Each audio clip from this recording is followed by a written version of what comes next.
좀 예수님, 네, 가톨릭교회 교리서 이어나가도록 하겠습니다. 성부와 성자와 성령의 이름으로 아멘. 네, 저희는 지금 가톨릭교회 교리서 1편, 4편까지인데 1편 중에 성부, 성자, 성령 교회 중에 어디 하는 거죠? 성자를 하고 있는 거죠. 지난 시간에 뭐 했었죠? 지난 시간에 성자, 예수 그리스도의 이단들에 대해서 이제 했었죠. 그래서 이제 오늘은 예수 그리스도의 이단들에 대한 어떻게 보면 결론 부분이라고 할 수가 있는데 사례가 꼈네요. 예수 그리스도의 이단들은 예수님이 인간이냐 하느님이냐 이 둘 중에 하나 가지고 막 그러는 거예요. 인간은 아니다. 아니 하느님이다. 아니 하느님은 아니다. 인간이다. 뭐 이렇게만 하면 이게 이단이 되는 거죠. 그래서 오늘 예수님은 여러분들에게 만약에 누군가가 이렇게 물어보는 거죠. 예수님은 물 위를 걸어 다니시기도 하시고 죽은 사람을 살리시기도 하시고 죽었다가 부활하시고 막 그러니까 근데 완전한 인간이었다면 왠지 물 위를 걸기는 좀 쉽지 않지 않나. 그리고 완전한 인간, 모든 인간들은 다 죄를 짓는데 어떻게 예수님이 완전한 인간인데 죄를 하나도 안 짓고 돌아가실 수가 있냐. 그래서 예수님이 인간인 거는 그래 인정은 하겠다. 그러나 조금 인간이다.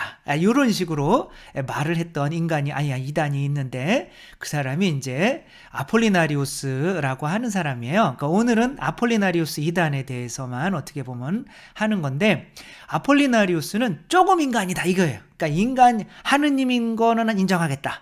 이 인간인 것도 인정하겠다. 그러나 인간은 뭐가 있어야 돼요? 영혼육이 있어야 되잖아요. 그렇죠? 영은 그냥 마음이라고 생각하면 되겠죠. 그렇죠? 영, 마음, 심장. 그러니까 혼은 그냥 머리라고 생각하면 편해요.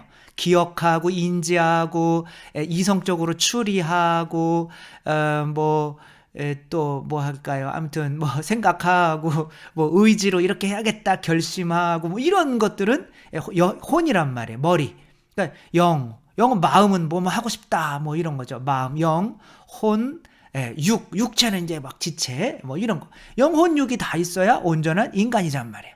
근데 그러면 이렇게 영혼육이 다 있으면 온전한 하나의 페르소나인데 인간인데 그러면은 성자도 온전한 페르소나인데 그러면은 두 페르소나가 만나서 어떻게 한 페르소나가 될 수 있냐 있는 거죠. 뭐 물방울이냐 뭐 두 개가 합쳐지면 어떻게 하나가 되냐. 한 페르소나가 합쳐지면 두 페르소나지. 그러니까 마치 이렇게 기계가 있는데 차가 있는데 거기에 영혼이 운전사가 들어온 것처럼 그러니까 운전사는 원래 없어. 운전사까지 있어야 이제 온전한 차체인데 하나의 페르소나인데 운전사는 없었던 거죠. 껍데기만 있었는데 거기에 이제 말씀께서 이제 운전자를 대체해서 한 인간이 되는 거다. 이렇게 이야기를 하는 거니까 영혼은 원래 없었고 그냥 육체만 성모님으로부터 받았는데 이 껍데기만 그렇고 이제 알맹이가 말씀으로 이렇게 들어온 거다. 그냥 영혼이 영혼이 성자고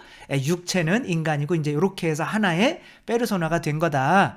이렇게 이제 말을 한 게 이제 아폴리나리우스 이단인 거죠. 그러니까 완전한 인간이 아니라 조금 인간이었던 거죠. 인간은. 조금 인간이었고 하느님이 이제 그 안에 들어와서 이제 하느님이 그 조금 인간을 뭐 완전한 하느님으로 이렇게 만들었다고 하는 거예요. 그래서 정말 온전한 인간이 아니었다라고 이야기하는 이단들이 굉장히 많죠. 여러분들은 예수님이 어느 만큼 인간이었을 것 같아요. 그냥 죄 짓는 우리와 똑같은 영혼육을 가진 인간이면서 동시에 또 하느님이실 수가 있을까요? 그게 맞아요. 근데 사실은. 그래서 이제 육체가 여기 보면 2번 보면은 육체는 인간이 아니었다. 이렇게 육체는 그냥 겉으로만 보이는 거지.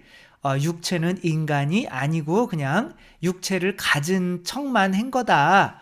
이런 식으로 말했던 사람들이 이제 영지주의고 그게 초대교회에 요한이 가장 많이 싸우던 사람들이었어요. 그래서 예수님이 육체를 입지 않고 세상에 말씀이 육체를 입지 않고 세상에 오셨다라고 말하는 이들은 모두 적그리스도다 이렇게 이제 표현지에 쓰고 있죠. 그래서 왜냐하면 이들 생각은 이제 히랍 사상에서 온 건데 물질은 악이고, 그러니까 악을 창조하는 신이 있고 선을 창조하는 신이 있는 거예요. 악을 창조하는 신 데미우르고스가 있고 선을 창조하는 신이 이제 하느님이 있는 건데 그 하느님과 이 물질을 이어주는 하느님으로부터 파견되어 온 또 하나의 어떤 물질이 어떻게 보면 물질은 아니고 이제 신적인 존재, 이어지는 신적인 존재가 있는데 그게 로고스, 말씀이라는 거예요. 그래서 그런 로고스 말씀이 사람이 되시어 이제 뭐 그런 식으로 이게 이제 히라버 이렇게 오랜만에 잘난 척 한번 해보는 거죠. 그래서 이 말씀이 이제 히랍 사상에서 들어온 거예요. 그러니까 요한복음에 말씀이 사람이 되시 우리 가운데 계셨습니다라고 할 때 그 말씀이라는 거를 쓸 때 이미 그 말씀은 수백 년 전부터 히랍 사상에서 그리스 사상에서 쓰여지고 있었단 말이에요. 그러니까 그 말씀이 사람이 되었다라고 이렇게 얘기를 할 때는 그러니까 온전히 이 물질은 악이니까 물질이 될 수가 없는 거거든요. 그러니까 물질에 그냥 모르겠어요. 형태만 이렇게 띄고 있는 거고 실제로는 신적인 존재다 이렇게 생각했던 영지주의가 있는 거죠. 그래서 근데 예수님의 그 성경에 뭐가 이렇게 어떻게 나와요? 지혜와 어떻게 나오죠? 지혜와 키가 자랐다. 루카복음에 이렇게 나오죠, 그렇죠? 지혜 이게 영혼이겠죠 아무래도. 이제 키는 하나의 몸인 거죠, 그렇죠?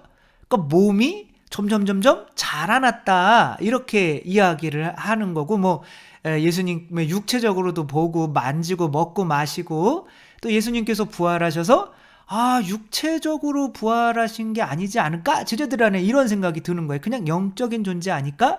이렇게 생각을 할 때 예수님께서 난 육체의 살과 피로 부활한 거야. 이 귀신은 살과 피가 없지만 나는 있잖아. 그것도 못 믿어? 너희 생선 토막 하나 먹는 거 내놔봐. 내가 먹어볼게. 그러면서 생선 토막도 드셔보시고 하면서 당신이 온전한 육체를 가지고 있었음을 보여주셨죠. 그래서 이제 또 그러면 육체는 인정하겠는데 영혼은 인간의 영혼을 가진 게 아니라 원래 하느님이셨으니까 모든 것을 다 아시고 완전한 지혜를 가지시고 또 죄를 안 지신 게 아니냐. 어렸을 때부터 몸은 자란 건 인정하는데 그 안에 하느님의 영혼이 있어서 그 육체 안에서 그 육체를 어떻게 보면은 이제 하느님으로 구원한 거다. 이렇게 이제 아폴리나리우스 이단이 이제 아폴리나리우스라는 사람이에요. 이렇게 얘기를 한 거죠. 그래서 말씀이 영혼이나 정신을 대체했다. 말씀이라는 거는 약간 로고스인 거죠. 이렇게 얘기를 하는데 근데 예수님께서는 하느님이셨다면 모든 걸 다 하셔야 되잖아요. 근데 물어봐요. 제자들한테. 이렇게 막 5,000명을 먹이실 때 너희들 빵 몇 개 있어? 라고 했더니 당신이 아실 거 아니에요. 그렇죠? 그럼 빵 5개 물고기 2마리 있는데요. 그래? 그래 뭐 이렇게 되는 거죠. 그다음에 라자로를 살리러 오셨을 때도 라자로 어디 묻었어? 그냥 당신이 아시면 가면 되는 거잖아요. 근데 물어보신단 말이에요. 이것은 영혼이 완전히 하느님의 영혼이었으면 이런 걸 물어볼 필요가 없죠. 그렇죠? 근데 인간이었기 때문에 모르시는 것도 있었다는 거예요. 물론 내가 이 영혼이 이제 하느님께 청해서 이걸 좀 가르쳐 주십시오. 그러면 하느님이 다 가르쳐 주시는 거죠. 신적인 게 이제 또 다 가르쳐 주시는 건데 이런 것을 이렇게 물어보시고 왠지 또 이렇게 부족한 면을 좀 인간 같은 면이잖아요. 그렇죠? 이런 면을 보이시는 것 자체가 어떻게 보면은 당신이 영혼도 우리의 이 한계 지워진 영혼이 있잖아요. 그렇죠? 내 영혼으로 다른 사람의 마음을 다 알 수도 없고 미래를 알 수도 없고 또 모든 것을 다 인식할 수도 없고 막 이렇잖아요. 부족하잖아요. 그런 인간의 온전한 영혼을 가지고 있으셨다는 거죠. 그 다음에 또 그러면은 마음은 하나 하셨다. 마음. 알았어. 그냥 영혼도 혼도 그냥 있는 건 인정하겠다. 그러면은 저번에 했던 단의론인 거죠. 의지 마음은 근데 마음이 사실 이 머리에서 내가 결심하는 거랑 이 의지가 마음 이걸 하고 싶다 하는 거랑 잘 구별이 사실 저도 잘 안 가요. 안 가는 건데 제가 볼 때는 이제 의지는 뭐 해야겠다라는 것은 머리로 이렇게 해서 결심을 하는 거지만 그렇게 하고 싶다. 뭐 어떤 본성적인 거는 마음에 있는 것 같아요. 그래서 이 마음이나 이런 것이 과연 성심이라고 그러지 않습니까? 예수 성심. 그러니까 심장, 마음, 뭐런 걸 하고 싶다. 뭔가 사랑하고 싶다. 이런 의지는 아기들이 태어나면은 사랑하고 싶다. 뭐 이런 의지는 없어요. 그렇죠? 엄마 젖 줘서 감사합니다. 이렇게 인사하는 애는 없어요. 그렇죠? 엄마 똥 치워 주셔서 감사합니다. 이런 애들은 없어요. 근데 정말 엄마를 사랑하고 감사해야 하고 싶다라는 마음은 나중에 들어오는 거죠. 그렇죠? 그게 이제 그런데 그렇게 그래서 천국에서는 죄를 짓지 않는 이유가 죄를 지을 수 있는 자유가 없기 때문에 그렇다. 우리 마음 안에서 죄를 짓고 싶다라고 이끌리는 마음이 없어서 그렇다라고 하는 거는 이단이에요. 그러니까 우리 마음 안에는 언제나 하느님 뜻과 반대되는 뜻이 있는 거예요. 그러니까 예수님 안에도 이 인간의 마음과 하느님의 마음이 동시에 있었던 거죠. 그러니까 어떻게 돼요? 아버지 제 뜻이 아니라, 이 제 뜻은 뭐예요? 내 마음이 내 마음대로가 아니라 당신 마음대로 하소서. 아버지 제 뜻이 아니라 아버지 뜻대로 하소서. 근데 제 뜻은 아버지 뜻과 같다는 거예요? 다르다는 거예요? 그러니까 제 뜻이 아니라 아버지 뜻대로 해달라고 그랬다면 하느님의 뜻과 내 뜻은 달랐다는 거죠. 그렇죠? 그러니까 이 뜻이 의지가 하나밖에 없어서 죄를 안 짓는다. 길이 하나밖에 없어서 잘못된 길로 가지 않는다. 이런 말은 잘못된 거야. 항상 우리 앞에는 양갈래 길이 있는 거예요. 근데 인간이 성장하여 자유의지로 끊임없이 빛의 길을 선택할 수 있게 성장해야만 하늘나라에서 살 수 있는 자격을 얻게 되는 거고, 그 훈련을 이 세상에서 하게 되는 거죠. 그러면은 도대체 예수님을 어떠한 식으로 도대체 우리가 이해해야 되냐? 영혼육을 다 갖춘 온전한 인간이면서 또 하나의 삼위 중에 하나의 페르소나는 또 삼위 중에 성부성자 성령 중에 또 한 분이시면서 이 인간도 한 분이라고 할 수 있는 거죠. 그렇죠? 인간 예수도. 그러면은 말씀도 한 분이라고 할 수 있는 거예요. 두 분이 합쳐지면 두 분이 되어야 되는데 이거는 좀 어떻게 이해해야 되겠는가? 제 나름대로 이해하는 거는 저도 하나의 페르소나죠. 그렇죠? 인간이죠. 근데 내 안에 성체로 누가 예수님이 또 들어오시죠. 그렇죠? 그렇지만 나는 두 명이야 이렇게 하지 않잖아요. 근데 내가 둘이 안 되려면 이전에 나는 죽어야 되는 거죠. 그렇죠? 그래서 온전한 하나의 페르소나였다고 하는 거는 인간이 없거나 인간성이 부족하거나가 아니라 이 인성을 온전히 죽일 줄 알았기 때문에 하느님의 온전한 페르소나 신성이 그 안에서 말씀이 온전히 하나가 되었기 때문에 이제 그런 거죠. 그렇게 하나의 페르소나가 된 거죠. 우리는 지금 하나의 페르소나로 나가고 있는 거죠. 그래서 내 안에 예수님이 들어와 있다고 해서 나는 두 명이야 이러지는 않잖아요. 예수님이 어느 정도의 나를 이렇게 점령하고 계시고 또 나도 어느 정도를 점령하고 있고, 물론 이렇게 따지면 정말 이상하기는 하지만 뭐 이렇게 직선으로 따지지 말고 이렇게 동그라미로 따지면 이런 건 아니지만 그렇게 생각하자는 거죠. 이게 하나의 페르소나인데 온전히 인간이라고 하는 하나의 페르소나를 가지고 있다가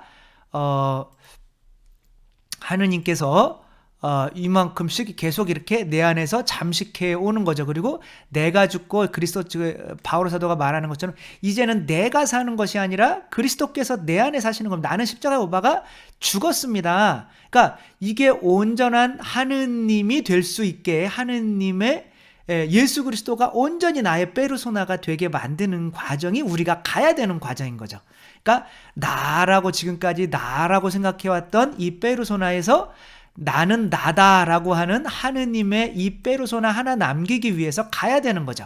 그 전에는 어떻게 되는 거예요? 이게 섞여 있는 거죠. 어떻게 보면. 근데 이게 페르소나가 섞여 있었다 이렇게 얘기하면 또 이것도 약간 이단인데, 그냥 설명을 하자면 그런 거죠. 그러니까 내 안에서 내가 살거나 예수님이 살거나 둘 중에 하나인 거죠. 그러니까 하나의 페르소나가 되기 위해서는 두 페르소나가 내 안에서 살면 뭐가 되는 거예요? 다중인격이 되는 거죠. 그렇죠? 근데 다중인격이라는 것도 어떻게 나타나요? 어떨 때는 이 사람으로 나타나고 어떨 때는 저 사람으로 나타나잖아요. 그렇죠? 그러니까 동시에 두 인격이 나타나질 않아요. 그러니까 번갈아 가면서 나타나는 거죠. 그러니까 하나의 페르소나만 살 수 있게 되는 거죠. 그러니까 저도 뭔 소리 하는지 잘 모르겠어요. 그래서 일단 중요한 거는 예수님께서 완전한 인간이셨냐 아니면 조금 인간이셨냐 이렇게 물어볼 때 예수님께서는 죄를 제외하고는 완전한 인간이 되신 거다 이렇게 말씀을 하셔야 되는 거예요. 왜 그러면은 예수님께서 영혼 육을 갖춘 완전한 인간이 되셨는가? 그리고 저도 영혼 육을 가지고 있지만 이제 또 다른 페르소나인 그리스도를 성체를 영에서 내 안에 모시면서 이제 내가 죽어가고 온전히 내가 예수 그리스도가 되게 사는 거죠. 그렇죠? 내가 죽고 예수 그리스도로 사는 삶, 이게 복음이잖아요. 이제 그런 것처럼 예수님을 좀 이해하면 좋을 것 같아요. 내가 이 바오로 사도가 나는 죽고 나는 이제부터는 예수 그리스도가 내 안에서 사시는 겁니다. 이렇게 얘기할 때 뭐 이렇게 둘이 뭐 그런 게 아니라 아무튼 그런 거죠.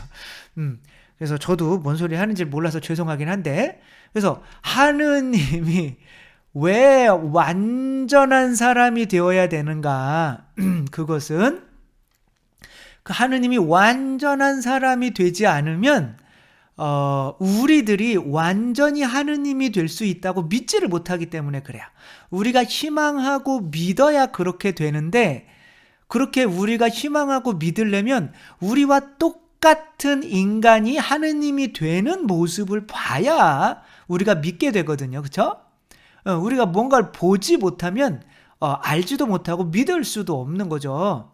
그래서 자이언 클라크라고 하는 이 사람은 태어날 때 흑인인데 하반신이 없이 태어난 거예요.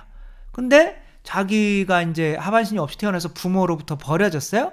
그러니까 나는 진짜 세상에서 뭐 처음 태어날 때부터 실패할 인생으로 태어나고 부모로부터 버려져서 고아원에서도 그게 보육원이죠. 그렇죠? 보육원에서도 그렇게 뭐 친구들로부터 따돌림을 받고 멸시를 받고 어른들한테도 이제 발길질을 당하고 그래서 살 수가 없어서 몇 군데에 고아원을 이동해 다녀야 했고 뭐 이런 상태에서 희망이 없는 거죠. 뭐 허리 밑으로 아무것도 없는데 뭘 할 수 있겠어요. 그렇죠?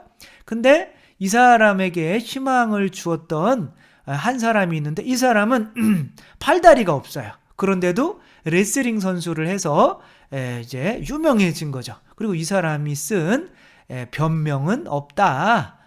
변명하지 마라. 이런 책을 읽고 그래 이 사람이 했으면 나도 할 수 있겠네 이런 마음을 가지게 된 거죠. 만약에 멀쩡한 저희들이 당신 할 수 있어요 화이팅 한다면 그 사람이 믿을까요? 믿지를 못하죠. 그렇죠?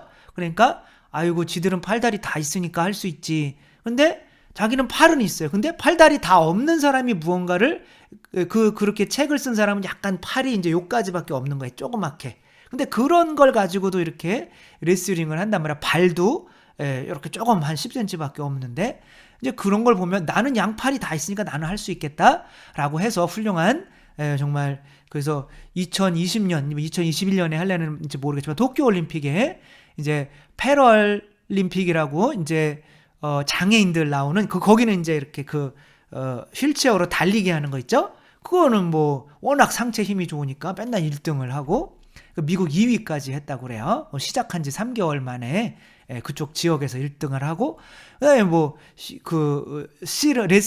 레슬링도 계속해서 지금 이제 올림픽 출전 자격권을 얻으려고 이제 하고 있는 거죠. 뭐 하반신이 없는데 올림픽에 나간다니까 정상인들이랑 싸우는데 그거를 할 수 있다고 믿게 해준 사람은 자기와 비슷한 처지가 되었던 사람이지 이게 멀쩡한 사람이 아니었던 거예요. 그러니까 우리는 어떻게 하면은 본성이 하느님처럼 될 수가 있어요? 내가 하느님이라고 믿어야 되는 거죠. 근데 어떠한 인간도 자기가 하느님이라고 믿은 사람이 없어요. 그러면 그 한 인간이, 죄 외에는 우리와 똑같이 된 인간이 그렇게 하느님으로 믿어서 당신 자신을 십자가에 못 박아서 하느님과 같은 영원한 생명을 얻는 거를 우리가 보았다면 우리도 할 수 있겠네라는 그런 희망과 믿음을 가지게 될 수 있는 거죠. 다미안 신부님이 나병 환자들만 있는 몰로카이 섬에 갔을 때 처음에 나병 환자들은 이 다미안 신부님을 믿지 않았죠. 그러니까 뭐 무슨 연민 때문에 자기들을 찾아온 건 줄을 아는 거죠. 그러니까 그 신부님이 어떡하지, 이들에게 어떻게 하나님의 사랑을 믿게 할 수가 있을까? 그 방법은 뭐예요? 이들에게 열심한 사랑을 실천해 주는 걸까요? 아니죠. 그 사람과 똑같이 되는 거죠. 그래서 결국에는 뭐 본인이 일부러 걸린 거라고 한 건 아니지만 나병에 걸려서, 그런데도 이들을 위해서 무덤을 파주고 이들의 뼈를 묻어주고 또 죽었을 때도 또 묻어주고 하며 이들에게 또 미사를 해주고 하는 모습을 보면, 정말 저렇게 나병, 우리처럼 똑같이 나병 걸린 사람도 사제로서 하느님을 찬미하고 하느님께 감사하며 살고 하느님의 자녀로 살 수 있다면 나도 할 수 있겠네 라는 힘과 그 희망과 믿음을 가지게 되게 해준 거죠. 그렇죠? 그래서 문둥병자들의 성인이 된 거죠. 제가 응암동인가요? 거기에 있는 이렇게 마리아 수녀회에서 운영하는 아기 때부터 나이가 이제 어느 정도 청소년, 고등학교 때까지 키워주는, 부산에도 있죠. 그쵸? 그 마리아 수녀회에서 하는 김병지 선수인가요? 거기 출신이죠. 그러니까 이제 고아들 보육원인 거죠. 근데 뭐 그때 옛날에 가면 한 1,000명 정도 아기 때부터 이렇게 수녀님들이 키우시더라고요. 저는 수녀님들이 그렇게 훌륭한 일을 하는 것보다 더 놀랬던 거는 수녀님들이 그들이랑 똑같이 살아요. 수녀님들이 보통 이제 저도 부끄러운 거지만 독방 쓰고 막 이렇게 하잖아요. 근데 그 수녀님들은 돌아가실 때까지 60명, 70명이 한 침실에서 같이 사셔요. 그러니까 잠꼬대 하는 거, 코 고는 거, 그러니까 공동생활을 하는 거예요. 아이들도 공동생활 시켜놓고 수녀님들이 독방 쓰고 있으면 안 된다라고 하는 창립자의 정신에 따라서 그 수녀님들이 그렇게 사는 모습 보고, 그래, 저렇게 사시니까 정말 저 고아들도, 그래, 우리들도, 저분들도 우리와 다를 바가 없는데 저렇게 하느님 찬미하면서 산다면 우리들도 할 수 있지 않을까? 어떠한 다른, 뭐 제가 이렇게 입으로만 떠드는 가난한 사람들 위해서 그냥 어떤 때만 가가지고 돈이나 이렇게 내고 이런 건 저도 알아요. 이런 건 사랑이 아니에요. 뭐 사랑이 요만큼 한 100분의 1 그분들에 비하면 그거밖에 없는 거죠. 진정한 사랑은 그들에게 희망과 믿음을 줘야 되는 거죠. 그러려면 그들과 똑같아지는 게 사랑인 거죠. 그렇게 예수님께서 세상에 완전한 인간이 되시지 않으면 그 완전한 인간들이 저분은 조금 인간이니까 저렇게 할 수 있었지, 저분은 조금 인간이니까 무리를 걸어 다닐 수 있었지, 저분은 조금 인간이니까 혹은 뭐 인간이 아니니까 하느님이니까 뭐 그랬지, 그런 말을 할 수가 없거든요. 일단은 우리가 예수 그리스도처럼 하느님의 자녀로, 온전한 자녀로 하느님의 신성으로 살아갈 수 있다는 것을 믿게 하기 위해서 예수님께서 온전한 인간이 되신 거죠. 그래서 예수님께서 온전한 인간이 되셨다는 걸 믿지 못하면 우리도 온전한 하느님이 될 수 있다는 것을 믿을 수가 없게 되는 거죠. 그렇기 때문에 이 아폴리나리우스처럼 뭐 인간 안에 뭔가, 이 예수님은 특별하신 분이기 때문에 그 인간의 영혼이 쑥 빠지고 뇌를 쑥 빼놓고 다른 뇌로 이렇게 장착을 해서, 하느님의 장착을 해서 이렇게 살았다. 이거는 하느님이기 때문에 그렇게 산 거잖아요. 근데 온전한 인간이 되셨다면 온전한 인간인데도 그렇게 사신 거잖아요. 그렇죠? 그러니까 온전한 인간인데도 그렇게 사시는 거를 보여주기 위해서 온전한 인간이 되신 거죠. 그래서 예수님께서 뭔가 특별한 분이 아니시고 정말 태어나는 것부터 시작해서 예, 그러니까 우리와 똑같이 공부하시고 우리와 똑같이 성장하시고 예, 우리와 똑같이 생각하시고 우리와 똑같이 모르는 것도 있으셨고 그래서 배우여 하셨고 우리와 똑같이 부모에게 순종하셨고 그렇게 우리와 똑같은 완전한 인간이셨고 또한 동시에 완전한 하느님이셨다는 거. 요게 이제 우리 교리라는 거. 그래서 예수님은 당신은 왜 예수님처럼 못해요? 그럴 때 아우 예수님은 예수님이고 우리는 좀 다르잖아요. 이런 식으로 얘기하면 안 되는 거죠. 그렇죠? 그래서 예수님 온전한 이 육체와 영혼과 영을 가진 우리와 똑같은 완전한 인간이셨다는 거, 그리고 완전한 인간으로서 어떻게 하느님의 신성을 입어서 어떻게 세례 때 성령을 통해서 하느님을 또 입는 거죠. 그렇죠? 그거를 통해서 어떻게 정말 그 신성을 발휘돼서 온전한 하느님이 나를 지배하게 만드는 하나의 페르소나가 될 수 있으셨는지를 보여주신 분이라는 거 생각하며 예수님께서 아무튼 우리 예수님이 하셨으면 우리도 할 수 있다는 거. 왜? 예수님도 온전한 인간이셨는데 그렇게 했기 때문에 우리도 온전한 인간으로서 우리도 신성을 받잖아요. 예수님이 세례 받으실 때 성령을 받아서 신성을 또 그 신성을 통해서 하신 것처럼 우리들도 예수님이 했다면 똑같이 할 수 있다는 거. 무리를 우리들도 한번 걸어보려고 하지 마시고 그렇게 뭐 굳이 할 필요는 없잖아요. 할 수 있다 생각만 하면 되잖아요. 그래서 저 밀어 넣을까봐 그러는 거 갈 때 너도 한번 해봐라. 그래서 아무튼 그래서 예수님이 하면 우리도 할 수 있다라는 걸 보여주시기 위해서 우리처럼 완전한 인간이 되셨다는 거, 이게 교리라는 거 여기까지 또 하도록 하겠습니다. 주님께서 여러분과 함께 전능하신 천주 성부와 성자와 성령께서는 여기 모인 모든 이에게 축복을 내리시어 길이 머물게 하소서. 주님과 함께 가서 복음을 전합시다. 하느님 감사합니다. 성부와 성자와 성령의 이름으로 아멘. 네, 감사합니다. 사랑합니다.